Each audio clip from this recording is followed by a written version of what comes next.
یعمروا مساجد اللہ من آمن باللہ والیوم الآخر۔ اللہ تعالیٰ کی مسجدوں کو وہی شخص آباد کرتا ہے جو اللہ پر ایمان لاتا ہے اور قیامت کے دن پر ایمان رکھتا ہے۔ اس طرح اللہ تعالیٰ کی مساجد کو آباد کرنے والے کے بارے میں بتایا گیا۔ ایک بڑی پیاری حدیث مبارکہ ہے، مجمع الزوائد کی یہ روایت ہے۔ رسول کریم علیہ الصلوۃ والسلام نے ارشاد فرمایا، جو مسجد سے محبت کرتا ہے اللہ تعالیٰ اسے اپنا محبوب بنا لیتا ہے۔ کتنی یہ مسجد کی محبت کی اہمیت ہے کہ اللہ تعالیٰ اسے اپنا قرب عطا کر دیتا ہے۔ اور ایک اور روایت میں ہے کہ مسجد شیطان سے بچنے کے لیے مضبوط قلعہ ہے۔ اگر کسی نے شیطان سے حفاظت کرنی ہے اپنی تو وہ مسجد میں آ جائے۔ اور یہ مسجد اللہ تعالیٰ کا گھر ہے اور اس میں اتنی ہی احتیاط کی ضرورت ہے۔ جیسے ہم وضو کرتے ہیں، وضو کا جو پانی ہوتا ہے نا، یہ ہوتا ہے استعمال شدہ، اور استعمال شدہ پانی اس کے قطرے ہوں یا وہ پانی ہو، اسے مسجد میں گرانے کی اجازت نہیں ہے، بلکہ اس پر گناہ ملتا ہے اگر کوئی جان بوجھ کر ایسا عمل کرتا ہے۔ تو ہمارے اسلاف اس پر بڑی احتیاط فرمایا کرتے تھے۔ امام اہل سنت مولانا الشاہ امام احمد رضا خان فاضل بریلوی رحمۃ اللہ تعالیٰ علیہ، آپ مسجد میں معتکف تھے، یعنی اعتکاف کیا ہوا تھا۔ باہر بارش بڑی زور و شور سے ہو رہی تھی، تو مغرب کے بعد عشاء کا وقت بالکل قریب آ گیا۔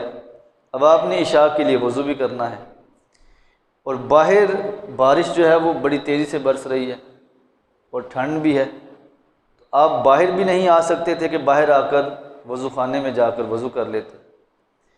تو پھر آپ نے کیا کیا کہ اپنی رضائی جسے ہم اوپر لے کر سوتے ہیں، اس کو 4 تہوں میں آپ نے بنایا، اور بنا کر اسے زمین پر رکھا، اس کے اوپر بیٹھ کر پھر آپ نے وضو کیا تاکہ استعمال شدہ پانی کا ایک قطرہ بھی اللہ کے گھر کے اندر نہ گرے۔ اس قدر احتیاط تھی۔ اور ظاہری بات ہے اب سردیوں کی رات ہو اور بستر سارا گیلا ہو جائے تو پھر رات کیسے گزرتی ہے، لیکن مسجد سے محبت کا جذبہ ہی اتنا تھا کہ ساری رات ٹھنڈ میں گزارنا انہوں نے گوارا کر لیا، لیکن استعمال شدہ پانی کا ایک قطرہ بھی مسجد میں گرانا گوارا نہیں کیا۔ کیسی احتیاط تھی ان لوگوں، کتنی محبت تھی ان کو اللہ تعالیٰ کے گھر سے۔ اور شیخ محقق فرماتے ہیں کہ جو ایک تن کا بھی مسجد میں گراتا ہے تو مسجد کو اتنی تکلیف ہوتی ہے کہ جس طرح کسی کی آنکھ میں کوئی تن کا بندہ چبو دے تو اسے کتنی پریشانی ہوتی ہے، اتنی ہی تکلیف مسجد کو ہوتی ہے کہ جب اس میں ایک تن کا گرتا ہے یا کوئی گرا دیتا ہے۔ ہمیں کوشش کر کے مسجد کے حوالے سے بڑا سنجیدہ ہونا چاہیے، دنیاوی گفتگو ہو جائے اس کے حوالے سے بھی، گندگی وغیرہ کے جو معاملات ہیں اس کے حوالے سے بھی، وضو وغیرہ کے حوالے سے بھی، ہر لحاظ سے ہمیں بڑی احتیاط کرنی ہے، کیونکہ یہ اللہ تعالیٰ کا پاکیزہ گھر ہے۔ حضرت عیسیٰ علیہ الصلوۃ والسلام، آپ نے مسجد میں کچھ لوگوں کو گفتگو کرتے ہوئے دیکھا، تو آپ نے چادر کو گول کر کے انہیں مارا، اور مار کر کہا کہ تم لوگوں نے اللہ کے گھر کو دنیا کا بازار بنا دیا، حالانکہ یہ وہ پاکیزہ جگہ ہے کہ یہ آخرت کے بازار ہے، اور تم دنیا کے بازاروں کی طرح اس میں عمل کرتے ہو، گفتگو کرتے ہو اور دیگر معاملات میں نقصان کرتے ہو۔ حضرت صائب بن یزید رضی اللہ تعالیٰ عنہ، آپ بیان کرتے ہیں کہ میں لیٹا ہوا تھا تو مجھے کسی نے کنکری ماری چھوٹی سی، میں نے سوچا کہ پتہ نہیں کون ہے، تو میں نے اٹھ کر دیکھا تو حضرت عمر فاروق اعظم رضی اللہ تعالیٰ عنہ تھے۔ جب آپ قریب گئے تو حضرت عمر نے فرمایا کہ یہ جو 2 شخص ہیں نا، ان کو میرے پاس لے کر آؤ۔ اب وہ دونوں شخص جب حضرت عمر کے پاس آئے، آپ نے ان سے پوچھا کہ تمہارا تعلق کہاں سے ہے، یعنی کس جگہ سے آئے ہو؟ انہوں نے بتایا کہ ہم مدینے کے اطراف سے آئے ہیں۔ تو چونکہ ابھی احکام نئے نئے آئے تھے تو اطراف یعنی گاؤں دیہات کے لوگ جیسے کوئی بدو ہیں تو ان پر احکامات بعض اوقات انہیں نہیں پتہ ہوتا اور بعض اوقات ابھی وہاں تک پہنچے نہیں ہوتے۔ تو حضرت عمر فاروق اعظم رضی اللہ تعالی عنہ نے انہیں فرمایا اگر تم مدینے کے اطراف سے نہ ہوتے تو میں تمہارے اس عمل پر تمہیں کوڑے مارتا۔ اور ان کا عمل کیا تھا؟ وہ مساجد میں آ کر دنیا داری کی باتیں کیا کرتے تھے۔ اور ایک اور روایت میں آتا ہے کہ مسجد میں گفتگو کرنے والے کا، دنیاوی گفتگو کرنے والے کا یہ حال ہے کہ جس طرح لکڑی کو آگ لگتی ہے تو کتنی جلدی وہ اسے راکھ کر دیتی ہے، اسی طرح بندے کی نیکیاں بھی ضائع ہو جاتی ہیں۔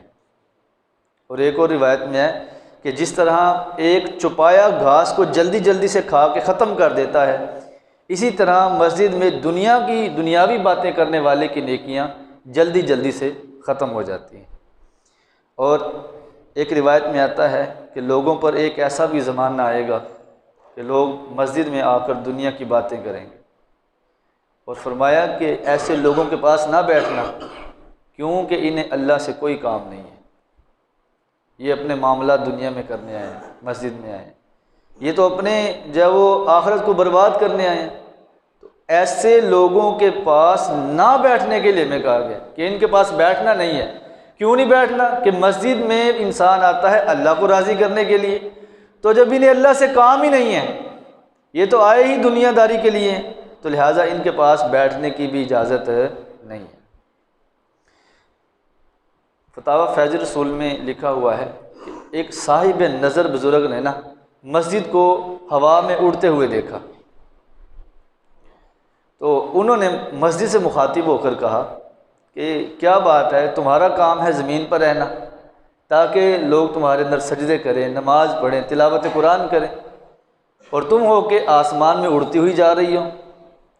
تو اس مسجد نے ان بزرگوں سے مخاطب ہو کر کہا کہ میرے اندر تو واقعی ایسے کام ہونے چاہیے، نماز پڑھنی چاہیے، تلاوت قرآن ہونی چاہیے، سجدے ہونے چاہیے، اور اچھے اچھے اور نیک نیک کام ہونے چاہیے، لیکن میں آسمانوں کی طرف اڑتی ہوئی اللہ کی بارگاہ میں جا رہی ہوں، اور جا کر ان لوگوں کی شکایت کروں گی جو میرے اندر آ کر دنیا کی باتیں کرتے ہیں۔ آپ اندازہ کر لیں کہ یہ کتنا جو ہے وہ حساس معاملہ ہے کہ اللہ تعالیٰ کے گھر کے حوالے سے کتنی ہمیں اہمیت کی حاجت ہے۔ اور وہ بڑھیا بھی کتنی خوش نصیب تھی، رسول کریم علیہ السلام کا زمانہ تھا، تو وہ عمر رسید عورت تھی، تو وہ مسجد میں آتی، آ کر صفائی کرتی اور چلی جاتی، یعنی جیسے ہی صحابہ کرام نماز سے فارغ ہو کے اپنے معاملات سے فارغ ہو کے چلے جاتے تو اس وقت جب مسجد خالی ہوتی وہ بڑھیا آ کر صفائی کر دیتی تھی۔ جیسے ہمارے بزرگ جانتے ہوں گے کہ اس طرح بڑی جو عمر رسیدہ عورتیں ہیں ان کی عادت تھی کہ وہ مساجد کو جمعہ کے جمعہ اور اس طرح مخصوص ایام میں وہ صاف کرتی تھی۔ ایک عرصے تک اس نے صفائی کی اور وہ دنیا سے چلی گئی۔ صحابہ کرام نے خود سے جنازہ پڑھایا اور اسے دفنا دیا۔ تو ایک وقت گزرتا رہا، رسول کریم صلی اللہ تعالیٰ علیہ وآلہ وسلم جب قبرستان کے قریب سے گزرے تو آپ نے دیکھا کہ ایک قبر ہے، تو آپ نے صحابہ سے پوچھا کہ یہ کس کی قبر ہے؟ تو صحابہ کرام رضی اللہ تعالیٰ عنہم نے فرمایا، عرض کیا کہ اے اللہ کے پیارے نبی، یہ اسی بڑھیا عورت کی قبر ہے جو مسجد کی صفائی کیا کرتی تھی۔ تو رسول کریم علیہ السلام نے فرمایا کہ تم نے مجھے بتایا کیوں نہیں کہ یہ دنیا سے چلی گئی ہے؟ تم نے اسے عام عورت سمجھ لیا تھا۔ صحابہ کرام نے عرض کیا کہ آپ کار نبوت میں مصروف ہوتے تھے، تو ہم نے سوچا کہ کام کاج کا کافی بوجھ رہتا ہے، تو لہٰذا یہ بڑھیا ہی ہے، اس کا جنازہ پڑھ کے اس کو دفن کر دیتے ہیں۔ رسول کریم علیہ السلام نے ارشاد فرمایا، اے میرے صحابہ، اب اس کی قبر پر صفحے بناؤ، میں محمد عربی اس کا نماز جنازہ دوبارہ ادا کروں۔ اور اتنی بات نہیں، بس جنازہ پڑھنے کے بعد رسول کریم علیہ السلام نے پھر اس بڑھیا سے مخاطب ہو کر کہا کہ بڑھیا تو دنیا سے چلی گئی ہے، اب بتا کہ سب سے زیادہ افضل عمل تو نے کون سا پایا ہے؟ اعمال تو منقطع ہو چکے ہیں، اب بتا قبر میں تیرے ساتھ جو معاملہ ہو چکا ہے، سوالات جوابات سارے معاملات ہو چکے ہیں، اب بتا کہ تو نے اپنی اس زندگی میں کس عمل کو سب سے افضل پایا؟ تو صحابہ نے عرض کیا کہ اے اللہ کے پیارے نبی، کیا یہ عورت قبر میں سنتی ہے آواز؟ آقا کریم علیہ الصلوۃ والسلام نے فرمایا ہاں، یہ قبر میں بھی آواز سنتی ہے۔ تو لکھا ہے کہ قبر کے اندر سے آواز آئی کہ میں نے سب سے افضل عمل مسجد کی صفائی کو پایا، سب سے افضل عمل صفائی، مسجد کی صفائی کو پایا ہے۔ اور ہم دیکھیں کہ ہم مسجد کی صفائی کے حوالے سے کتنا سنجیدہ ہیں، یعنی ہماری خود سے اپنا ارادہ کتنا ہوتا ہے کہ یار ہم ہفتے بعد، 15 دن کے بعد، 1 مہینے کے بعد کوشش کر کے مسجد میں آئیں اور مسجد میں آ کر اس کی صفائی کریں، اس کو خوشبو لگائیں، اس کی جو ہے وہ سارے معاملات کو چیک کریں۔ اور یقین کریں ہم اپنے گھر میں جب جاتے ہیں تو ہم ساری دیواریں چیک کرتے ہیں، گھر کے دروازے دیکھتے ہیں، واش روم دیکھتے ہیں، کس چیز کی کمی ہے اور اسے پورا کرتے ہیں۔ اور ہماری خواہش یہ ہوتی ہے کہ اچھی سے اچھی چیز لگی ہونی چاہیے، ہمارا گھر ایک دفعہ ایسا ہونا چاہیے کہ کوئی بندہ باہر سے آگے، واہ یار کیا بات ہے یار، کیا پتھر لگایا ہوا ہے یار، کیا جناب سیٹنگ کی ہوئی ہے تم نے، صوفے لگے ہوئے ہیں جناب، مزہ آ گیا۔ تو اسی طرح کے جذبات ہمارے اللہ کے گھر کے لیے بھی ہونے چاہیے۔ ہم کوشش کریں، دیکھیں کون سی چیز کی کمی ہے، خود نہیں کر سکتے تو ہم کسی سے کہہ بھی سکتے ہیں۔ تو بہرحال مسجد کے معاملے میں ہمیں بڑی احتیاط سے کام لینا ہوگا۔ اور یہاں تک لکھا ہے کہ مسجد میں چھینک جیسے آتی ہے، زور سے چھینک، اس سے بھی منع کیا گیا کہ مسجد کے اندر زور سے چھینک نہیں لینی۔ رسول کریم صلی اللہ تعالیٰ علیہ وآلہ وسلم نے اس بات کو ناپسند فرمایا ہے کہ کوئی شخص مسجد میں زور سے چھینکے۔ اور ڈکار کے معاملے میں بھی رسول کریم علیہ الصلوۃ والسلام نے بڑی سختی سے منع فرمایا۔ ایک بار پیارے آقا علیہ السلام نے ایک شخص کو مسجد میں ڈکار لیتے ہوئے دیکھا، تو رسول کریم صلی اللہ تعالیٰ علیہ وآلہ وسلم نے ارشاد فرمایا کہ ہم سے اپنی ڈکار کو دور رکھو۔ جو بندہ زیادہ مدت تک دنیا میں پیٹ بھر کر کھانا کھائے گا وہ قیامت کے دن اتنا ہی بھوکا رہے گا، کیونکہ بہت زیادہ کھانا کھا لیا اور ٹائٹ کر کے کھایا اور ساری چٹنیاں ہر چیز کھائی ہے، تو پھر مسجد میں آتے ہیں، پھر بڑے بڑے ڈکار آتے ہیں۔ اور ڈکار بھی پھر ہم یہ نہیں کوشش کرتے کہ وہ دب جائے، ہم چاہتے ہیں کہ وہ صحیح طرح نکلے تاکہ پتہ ہو کہ حضرت صاحب پیٹ بھر کے گھر سے آئے ہیں اور صحیح چیزیں مطلب کھا پی کے ماشاءاللہ ٹھیک ٹھاک آئے ہیں۔ اور اگر اس پر عادت بنا لی جائے تو علماء کرام نے اس پر تنبیہ کی ہے کہ ایسا بندہ سخت گناہ گار ہوگا۔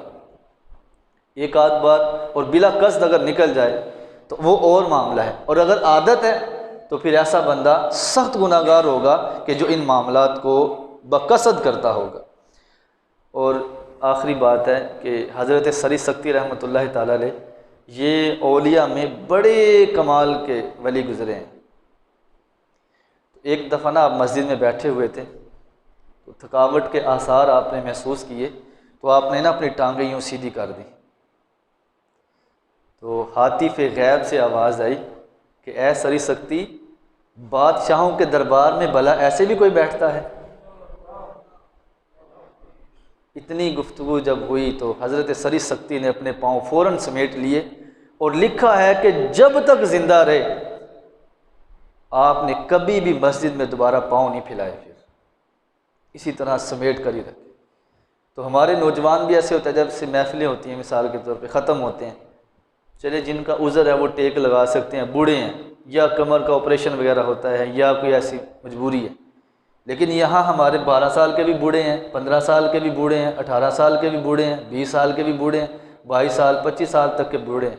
چلو 35 40 سال والا تو سمجھ میں آتا ہے، لیکن یہاں 12 13 سال سے ہی بوڑھے شروع ہو جاتے ہیں، وہ کمر ٹیک لگائی ہوتی ہے، انہوں نے ٹانگیں آگے سے سیدھی کی ہوتی ہیں اور گفتگو کر رہے ہوتے ہیں۔ تو کوشش فرمائیں، یہ اللہ تعالیٰ کا گھر ہے، جتنا بہتری والے معاملات ہو سکیں اتنے ہی بہتری والے معاملات کیے جائیں، مسجد کا خیال کیا جائے۔ یہ صرف ایک بندے کا حق نہیں ہے کہ امام صاحب نے کرنا ہے یا انتظامیہ نے کرنا ہے یا جس نے اذان کی ڈیوٹی لی ہے اس نے کرنا ہے یا جو 2 4 بندے صفائی کر رہے ہیں بس انہی کی ڈیوٹی ہے، انہوں نے ہی کرنا ہے، کسی کو اجازت بھی نہیں ہے۔ تو چلو آج ہم اعلان کر دیتے ہیں بھائی سب کو اجازت ہے مسجد کی صفائی کرنے کی، ٹھیک ہے جی؟